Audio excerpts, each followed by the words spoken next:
kulanti wacan oo wanaagsan daawadayaal meel kasteed adduunka daafiisa ka joogtaan waa mar kale mid kale iyo barnaamij gaar ah oo ku falanqeyn doono arrimaha dhaqaalaha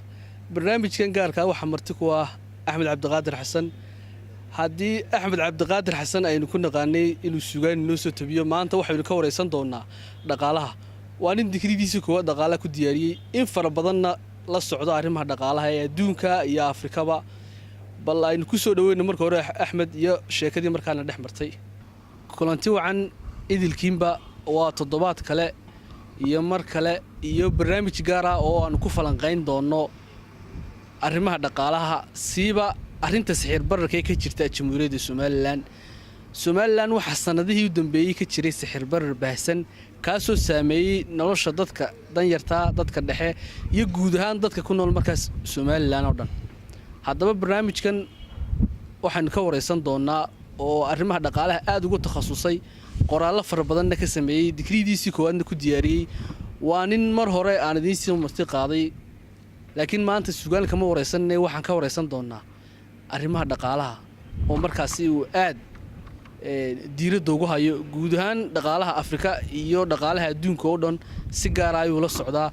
bal marka hore ku soo dhaw barnaamijkan kale ee aynu duubano maanta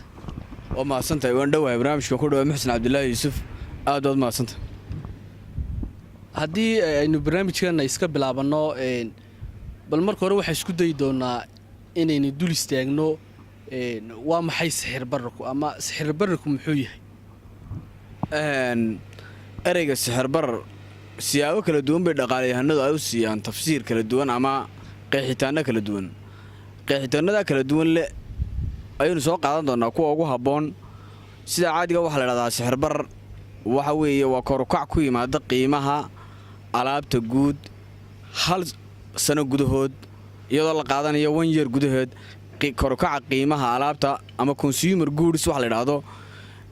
price-koodu inuu kor u kaco ama inta kor u kacay oo 1 year la xisaabinayo ayaa la yiraahdaa maxay sixir bar waayay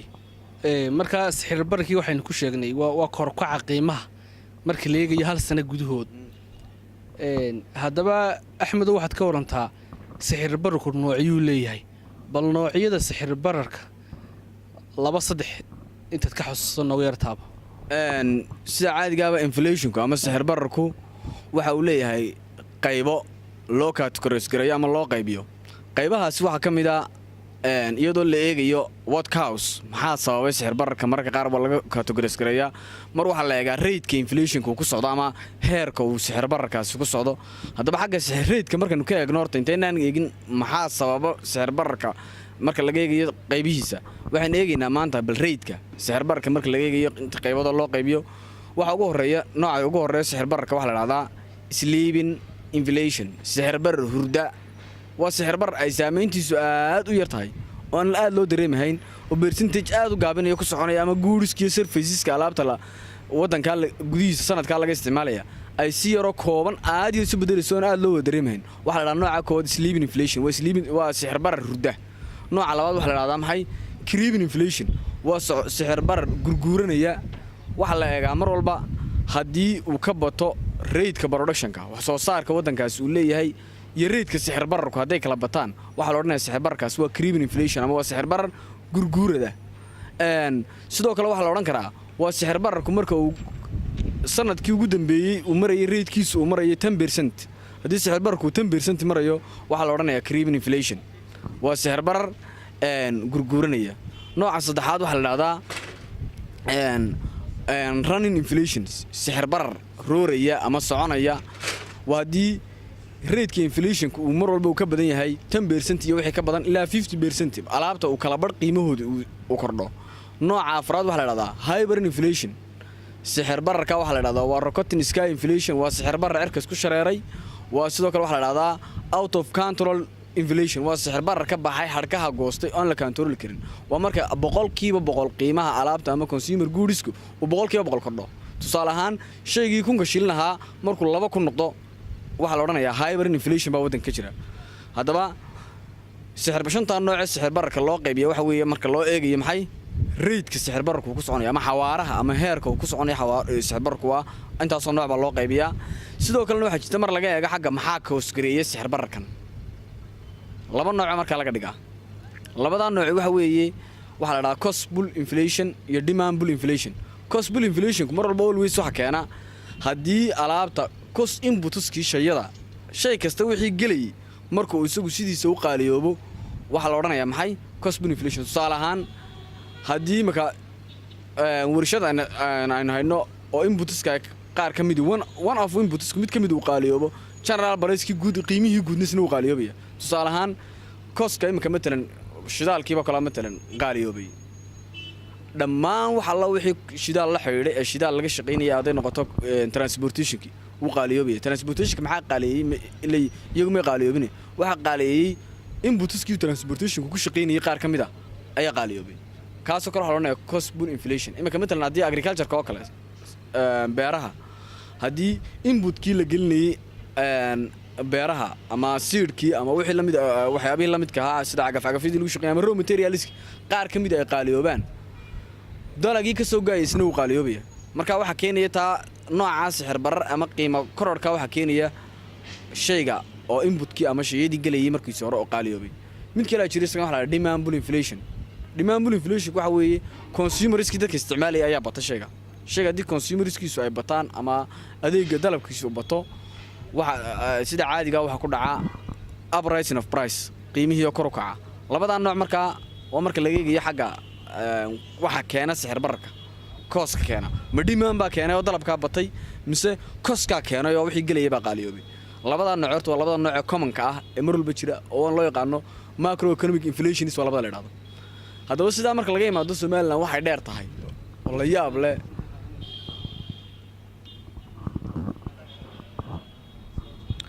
way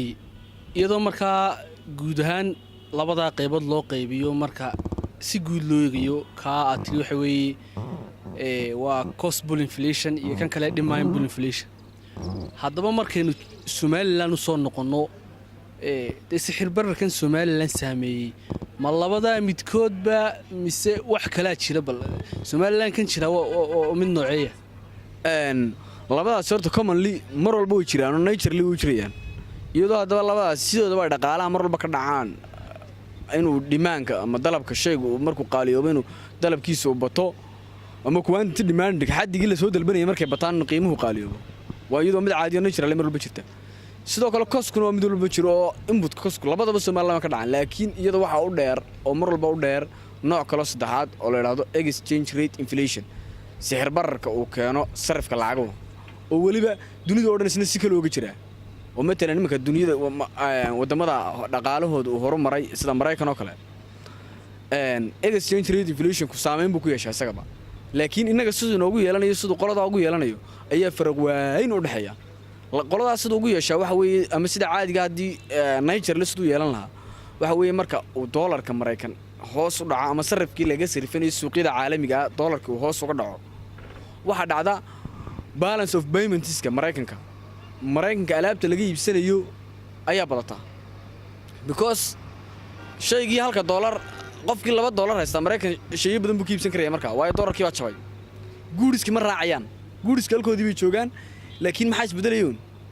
price-kii dollarkii baa jabay soo daad marka Mareykanka marka uu qiimihiisu Mareykanka dollarkiisu hoos u dhaco wadamada kale way ka faa'iideystaan Mareykankana qasaaro ku noqda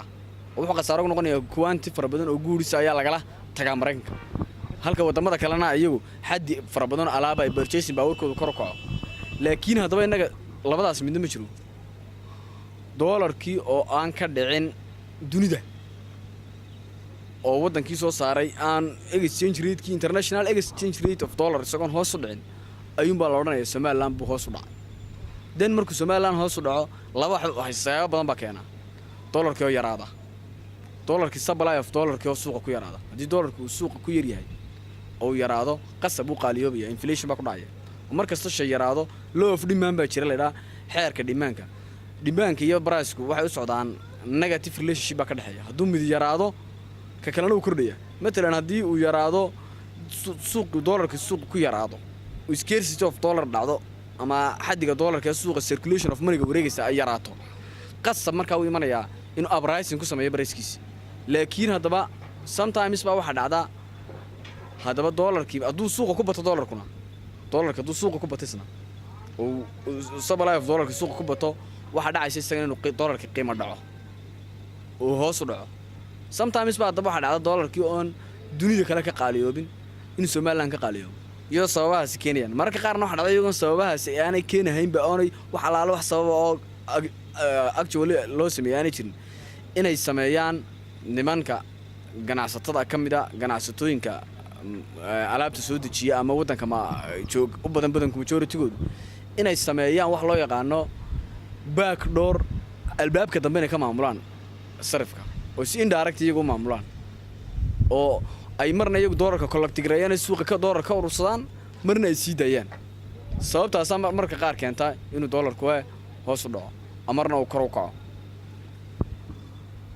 way bal haddii halkaa aad leeday ganacsatada markaa daaha dabadiisa ku jirto waxaan sidee markaa arrintan u saameynayaan baad maalaysa horta sideedaba marka hore dhaqaalaha waxa maamula waxa la yiraahdo self adjustment mechanism sagaysa saxa self correct itself sagaysa saxa dhaqaalo laakiin isagoo isticmaalaya supply and demand ka caadiga ah ee law of demand ka supply-ga laakiin haddii intervention lagu sameeyo oo la soo farageliyo oo si qaldan loo soo farageliyo sida imika Soomaaliland ka dhacda nimanka ganacsatadii waxay sameeyaan marka ay doonayaan inay dollar u baahdaan iyagu markay dollar u baahdaan waxay gooyaan sarifka suuqa iyaga jara automatically u jara waxay isku ornayaan saaka waxa lagu soo toosay sarifku intaas maraya way xalay oo kala meelan waxa 10,000 saaka la 8,000 maraya maxay uga dan leeyihiin marka ama maxaa sababayn saako kale 8,000 noqdo haddii aqli ahaan logic loo eegay waxa la oran la isweydiin lahaa dollar supply-ga baa hoos u dhacay dollar supply-ga baa batay suuqa dollarkii yaalay baa fara batay ay su'aashu noqon lahayd laakiin iyagoon dollarkii suuqii soo dollar cusub suuqa soo gelin oo aanu dollarkii suuqa ku badnaan suuqii ma dhacday ayaa wax dhacaysa dollar intii taalooyin ba taala haddana dollarkii wuxuu noqonayaa 8,000 sababta waxa weeye doonayaan inay dollarka dadka gacmahooda ku jira kayaga ka maqan inay ku qaataan very low price qiimo aad u yarna ku qaataan hadhowna ay ku iibiyaan very high price qiimo aad u sareeya sababtaas uu sameeyay sababta imika taagan ee maalmahan u dambeeyay taagan ee sarifkii marayay wuxuu marayay sarifku 10,000 iyo 12,000 wuxuu marayaa imika within 2 weeks gudaheed wuxuu isku soo celiyay 8,000 no intervention of bankigu mu soo fargelin way dollarka suuqa kuma badanin supply of dollar fara badan lama helin waa su'aal meesha taala way dollarkan muxuu la jabay ma supply-giisa baa batay oo dollar fara badan baa suuqa soo galayo wuu qiimo dhacay isaga is qiimo riday way su'aashaasi meesha ma taalo dadka oo dhan wadanka oo dhan ka warhaynaa wadanku waa locked imika maalmihii ugu dambeeyay intii doorashadii ka dambeysay wadanku wax alaalo wax soo galaa ma jiro lacagihii xoolaha kama baxaan hard currency fara badan oo dollar fara badan wadanka ma soo galo intii dhex taagtay dhex wareegaysa intii dhex taagtay mar haddii dhex wareegayso haddaba maxaa keenay inuu dollarku qiimo dhaco maanta waa su'aasheedu ilaa maanta taagan cid walba dadku aanay ilaa imika garan lahayn sababta keentay inuu dollarku qiimo dhaco waxa weeye xaqiiqatan nimanka aan ku sheegay daaha dabadiisa ku jira ayaa waxay laba sababood doon aaneynaya inay rabaan expectation inay rajo qabaan inay doonayaan inay dollar badan ay wadanka dabadiisa soo la baxaan si ay wax ugu soo iibsadaan guuris ugu soo iibiyaan soo daadeetana dollarka gudaha inay iyagu ilaa iyaga sarifka wax sarifee inay very rate price ku qaataan oo qiimo jaban ku qaataan hadhowtana dunida wax ka soo iibsadaan midda labaad maalmihii ugu dambeeyay waxa ka dhex taagnaa ganacsatada iyo shirkadan dekada Berbera ee DP World khilaaf weyn oo u dhaxeeya dhinaca sarifka lacagta iyo nooca sarifka la isticmaalayo sarifka lacagtaas oo berigi hore waxa laga qaadi jiray 6,500 shilin baa laga qaadi jiray $1 loogu sarfi jiray ay DP World halka dollar sarifkiisa ku ogalay DP World waxay go'aan ku gaadhay in ay ku qaadato rate-ka uu dollarku suuqa ka taagan yahay maalinta in wixii ku qaadato haddaba marka loo eego as analytic ahaan ama falanqeyn ahaan loo eego ganacsatada iyo DP World markii ay isqabsadeen buu bilaabmay horta in dollarku hoos u soo dhaco xiriir intee leeg baa ka dhaxayn kara arrinta halka ka taagan iyo dollarkan hoos u dhacay marka halka la eegayo waxa mar walba dhacda mar walba muuqata oo aan indha laga qarsan karin inay tahay in ay rabaan ganacsatadu banishment ay ku sameeyaan iyagoo banishment ku sameeyo DP World inay sameeyeen waxa la yiraahdo inay dollar badan suuqa ku soo daayeen inay dollar badan suuq ku sidaan si uu isu qiimo rido dollarku ay DB wall ugu siiyaan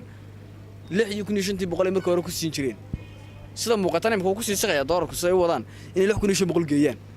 6,500 sababtu u geeyeen waxa weeye maxay iyaga real dollarkii laga qaadi lahaa DB wall ka qaadan lahayd ay doonayeen 6,500 markii hore u jabnayd ay ku bixin jireen inay ku bixiyaan marka asbaanishmentiga halka lagu ciqaabiyo qolada ayaa hadaba shicibkiina kula dhacday oo dadkina imaka qof kasto dollar haysta waxa ku dhacaysa iyo mid kasto haysanba wax u kordhay ma jiro dollarka nominally hoos buu dhacay xaqiiqatan laakiin really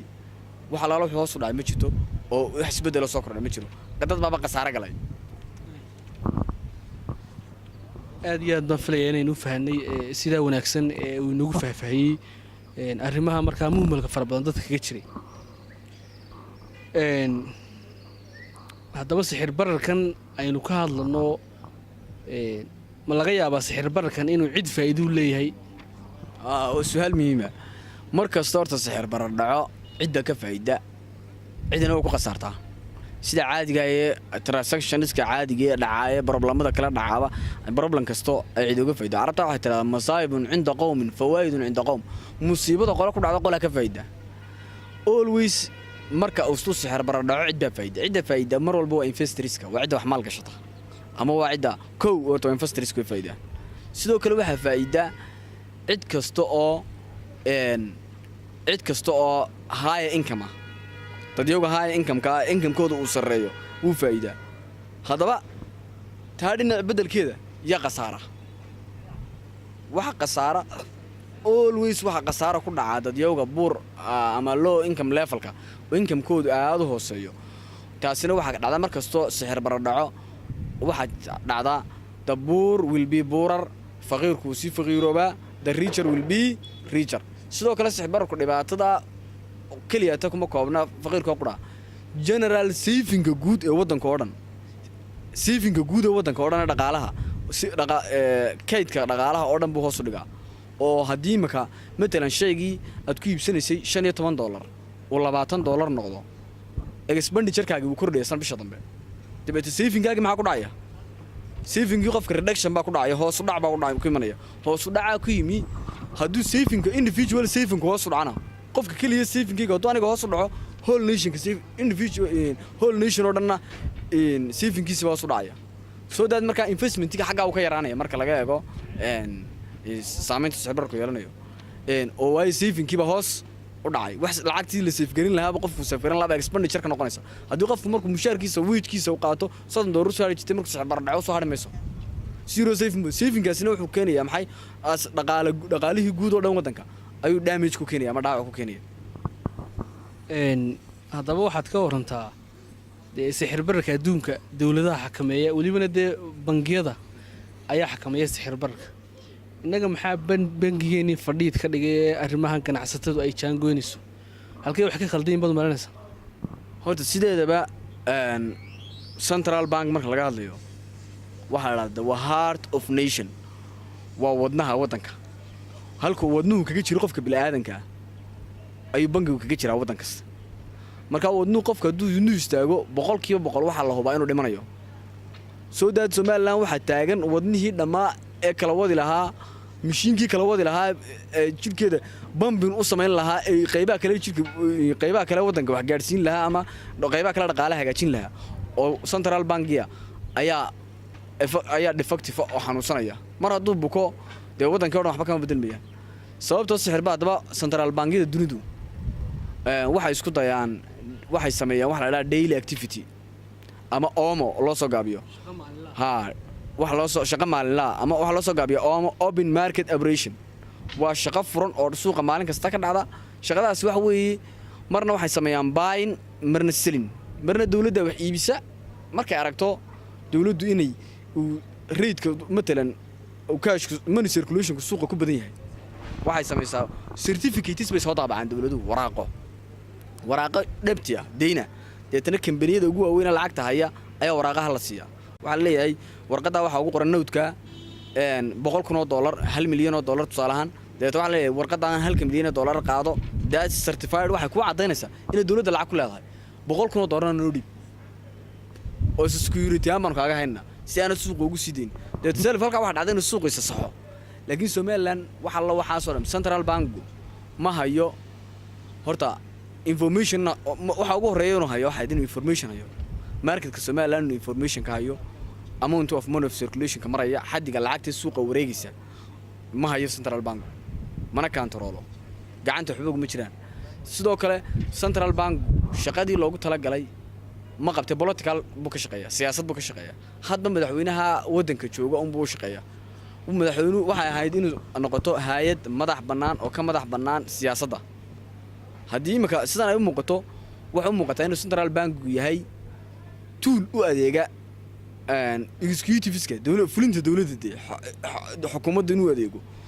oo arrimo political inuu fuliyo sometimes waxaad moodaa mararka qaar inuu ataaga meel aan loo baahnaynba isagoo shaqadiisii ka cararayaan inuu shaqadiisii qabto tusaale ahaan haddaan ku siiyo inuu political bank Central Bank u shaqeynayay sanadihii ugu dambeeyayba lacagta Somaliland waxa weeye ninka safeguard-ka ka ah waa Central Bank iyo chairman-nada Central Bank iyo commissioner Central Bank ayaa safeguard-ka ilaaliyaashoodu waa iyaga haddaba laasi 4 years ugu dambeeyay waxa loo dhiibay dad aan experience u lahaynba admoodaysa inaan experience u lahayn sababtoo ah ama political ay qaadaysi oo political game-ku ku xoog badnaa tusaale ahaan haddaan ku siiyo money awoodaha uu leeyahay Central Bank waxa kamid ah creation of money ama printing of money lacag daabacaad su'aasha ugu muhiimsan ee isweydiinaya markuu Central Bank lacag daabacay hooyay lacag meen u baahannahay maxaa lacag loo daabacaya maxaa ka hoosgareyn lacag la daabaco isagoo su'aalahaas oo isweydiin waxaan ku sameeyay study lacagta Somaliland iyo sidii ay u daabacmi jirtay ilaa labadii markii waagi la daabacay first president ugu horeeyay cigaal 1994 waxa la daabacay 1994 1996 1998 waxa u dhaxeeyay dhiyurin maxay 2 years bay qaadanaysa taariikhda bilaabay 2000 2002 2004 2008 intaas u daabac oo 500 shilin badnayd hadaba waagi uu wadanka qabsaday xisbiga kulmiye ayaa waxa dhacday in siyaasad indhala'aana oo aan u malaynaya inay tahay agnotology dadka laga qariyo xaqiiqada jirta si ay u isticmaalaan si political ahaan iyagoo ku doodayay budgetka dawladdu sanad walba wuxuu kordhaa 100% inta soo daadato wala isla garanaya budgetka meesha ka soo baxo waxa jira source of revenue meela uu ka soo baxa dakhligu ilaahi dakhligu ka soo baxay wala isla garanaya Soomaaliya ilaahi dakhligeedu muu kordhinba taxation ka kordhiyan taxation badan maaha xitaa macquul taxation maaha budgetka sheegayaan soo saar kara hadaba waxay sameeyeen fake budget ay dejiyeen budgetkiisa hadaba sameeyaan waxay noqotay in printing of money la sameeyo Central Bank hadaba Soomaaliland wuxuu daabacay 2010 2011 2012 2013 2015 5 years ku sida printing-ka waraaqaha koobiga looga soo saaro kale ay lacagtu daabacay taas waa ta keentay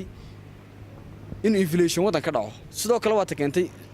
devaluation of Somaliland currency lacagta Somaliland qiimo dhacdo waxay yiraahdaan helays economy waxay tiraahdaa creation of money is more inflationary markastoo lacag la daabaco way ka sixir barbanta waxa dhaanta adigoo lacag baarow garaya adoo amaahda dhaanta mar haddii dee bangigii aad sheegtay shaqooyinka bangigu qabtay inay ka mid tahay dee inuu marka lacagtii sixir bararkii u maamulo lacagtii inuu daabaco dee innaga bangigeenu haddaanu waxaa soo shaqa aanu qabanayn miyaa la odhan karin markaa bangiga waaba stored meel wax lagu kaydsado yaa absolutely waa sidaa waxa uu noqonayaa nominally magacun baa ku qoran waa magacuyaal laakiin functionally waa ma aha shaqadii bangiga ma hayo shaqa ahaan ma hayo mana hayo waxa ceeba oo ayaan daraa marka la doonayay imka cudur in la daweeyo waxa loo diraa waryahan yaa u ehelade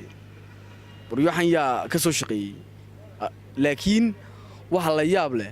maalmihii ugu dambeeyay waxaan maqlayay labadii dawladood ee kulmiye kala dambeeyay waxay sameeyeen waxyaabo qaraayba in la yiraahdo wasiirka arrimaha guduhu wuxuu iyo madaxweyne ku xigeenku waxay baarayaan waxyaabaha keenay sixir bararka labada midna ma aha laba institution oo midna ehelu yahay guddiin loo saaro wasiirra xanaanada xoolaha iyo wasiirrada warfaafinta iyo ka mid yihiin wasiirra aan shaqadeedii bahayn isagoo Central Bank iyo commissioneradiis joogaan oo ay dhaqaalayahanadii buuxaan in dawladdu ay lahaabinta laga sameeyo ay tiraahdo marna wasiirka amniga iyo madaxweyne ku xigeenka sixir bararka ka waramaya iyo waxyaabaha keenay taas waxay keenaysaa waa yool habaabinta iyo aqoon darrada aad muuqato inaan loogu talagelin wax laga qabtaba. waxaynu ku sii saqanaa markaa guntii iyo gabagabadii barnaamijkeenna intaana soo xidh waxaan doonaya inaan ku weydiiyo arrimaha cakiranee jira sixir bararku saameeyey markaasi noloshii dadka danyartaana markaa ay baabaaday oo dhulka ay tagtay bal niyow sidee sixir bararka xal loogu heli lahaa dhibaatadan iyo mushkiladan taagan sideebaa looga bixi karaa ee ah sixir bararka adigoo markaa bal raygaaga cabiraya ka markaa aqoon-yahanaad. horta haddii imaka xaaladdu ma sahlana meel sahlan mar mayso, waayo waxaanu ku jirnaa sixir barar xadhkaha goostay ama rocotin sky inflation, sixir barar arkas ku shareera waxay dhahdaan. laakiin dee problem kasta xal buu leeyahay. xalkii haddaba ciddii haysay in loo tago first waxaa ugu horreysa horta waa in measurement lagu sameeyaa. measurement waa in lacab yaa garanay maalinkaa maanta ma hyper inflation baa jira, ma in qof estimation kuu sheego mooyaane ma jiro wax lala socdo oo xog lagala socdo sixir bararka. ama dawladda uma kaydgaraysna ama central bank uma kaydgaraysna dhaatada guuriska yeerka markuu bilaabmayo shay kasta qiimihiisa intuu taagan yahay si loo calculate gareeyo yeerka dambe intuu inflationku noqday de. haddii kale waxaa iska noqonaysaa in sida dadka suuqa jooga caadiga ah dhinaca economiska sida dadka suuqa caadiga jooga u hadlo uraado waa in waxaan la sameeyaa laakiin waxa loo baahay maxay horta data waa in la helaa arrin waxa la yiraahdaa war la heliyaaba talo la heliyaa. haddaad xog bahaynin oo inflationka Soomaaliland jira maxaa koosgareeyay study fiican iyadoon cidba la sameeyo first talaabada ugu horeysa waxa weyn study la sameeyaa. waliba study-ga waa inay sameeyaan kulliyada daraasadaha waa inay sameeyaan kulliyadaha dhaqaalaha ee waddanka ka jira ee professorada jooga iyo researcherada ay sameeyaan. haddii ay dawladuna da investmentigeeda la timaada si loo waxaan loo control laakiin haddii aan dee xog ba lahayn waxay noqonaysaa maxay in la qiyaas warramada oo la wax la qiyaaso oo wax loo qiyaaso iska qiyaas warramada sidaynu ku xalinaa sidaynu sameeynaa. laakiin qiyaas warran ku socon ma yaaranku wuxuu ku soconayaa maxay iyadoo la hayo aggregate data xog saxan laga hayo oo sidoo kale sectorada kale waddanka ee productionka Soomaaliland production GDP waddanku ma la de maxaa sixir barar la dagaalamay. sixir barar marka la dagaalamo markuu waddanku productionka waddanku soo saarayo production jiradii laakiin gebigaagu zero production baad sixir barar halkan ka dhacay iska daa mid meel kale ka dhacay saameyn ku yeelanaya. haddii carabta la isku laayay la oranayo ayuu sixir barar ku saameynaya waayo muxuu ku saameynaya dee waxba ma soo saartidba zero production baad. marka horta war productionka waddanka waa in xoog la saaraa kadibna dawladduna waa inay study samaysaa study diyaarsan oo qoran oo loo diray waliba khubaradeedii inay sameeyaan. marka aad Axmed xalkii waxaad ka dhigtay in marka hore daraasad la sameeyo oo wixii la ogaado marka dambana dee waddanku wax soo saar la sameeyo ama beer ha noqoto ama wax kale ha noqoto. waa sida tahay balaan marka la samaynayo balaan marka qorshe la samaynayo qorshaha talaabada ugu horeeya la sameeyo waxa weeye statistical data waa in la qaadaa. marka ugu horeysa data collection waa la sameeyaa xog laga ururiyaa. xogtaa laga ururiyo kadib analysis marka lagu sameeyo waa in la implementation lagu sameeyaa. haddaba maba jirto warba ma haysid xogba ma haysid central bank warqad ma hayo xabad warqad ma taala meel ninkii tagaa wuxuu ku hebel baa la tagay chairmankii sanadkii hore ama sidoo wax yidhi ma garanayno. marka anigu talada koowaad aan bixinay waxa weeye horta xog waa in la helaa. sicir bararka qura ma camal laanta hadii la doonayo wax laga qabto waa in la ogaadaa intee leeg badan ka bila camal ah si intee baa shaqeysa iyadoo la ogeynba oo estimation kalbantu mudafir 70% baa bila camal 80% baa bila camal akroway data ma hadda wax qof iska yidhi. marka horta waa in xog la helaa. xog marka la helo kadib talo la goyn karaa laakiin xogba ma jirto xog laga hayo waddanka. marka talada waxaan ku soo jeedin lahaa in dawladdu first yearkan soo socda dhamaantii 6 months soo socda waa inay dirtaa teams ka soo tala bixiya soo qora imaka bilow wanaagsan sameeya data wanaagsan diyaariya oo general prices consumer price index caadi yearka inta qaadaan hore base year ahaan sanadka dambe kadibna isna la xisaabiyo data la kala jiro leeyahay inflation keen inta soo kordhay sanadka horena inta soo ha soo dad marka waxba laga qaban karaa laakiin iyadoo loogeyn bareedu kordhiyo waa lagu dhaxdhacayaa deetana waxay noqonaysaa ninku inuu qiyaas warramade ninka dhana wasiirka ama bankiga fadhiya ama ministerkii waxay noqonaysaa inuu dadka u qiyaas warramo wuxuu iska qiyaasto saaka la soo toosay inuu dadka ugu sheekeeyo taasina de ma xal ma keenayso marka anugu taladeedu waxa weeye maxay waa in xog dhaata saxa central bank waa inuu helaa waddanka oo dhana dhammaan problemada jira problemadu weliba isagu ilaaliya circulation of money-ga iyo inflation-ka labadaba way daawadayaal waxaynu ku soo koobi doonaa barnaamijkii gaarka ahaa ee aan la yeelnay axmed cabdiqaadir xasan oo arrimaha dhaqaalaha wax badan ka og digridiisii koowaadna dhaqaalaha ku diyaariyey intaynu barnaamijkaa mid la mid ah ku kulmi doonno waxaan kaga tegaynaa ammaano alla iyo kulan dambe oo xiisa leh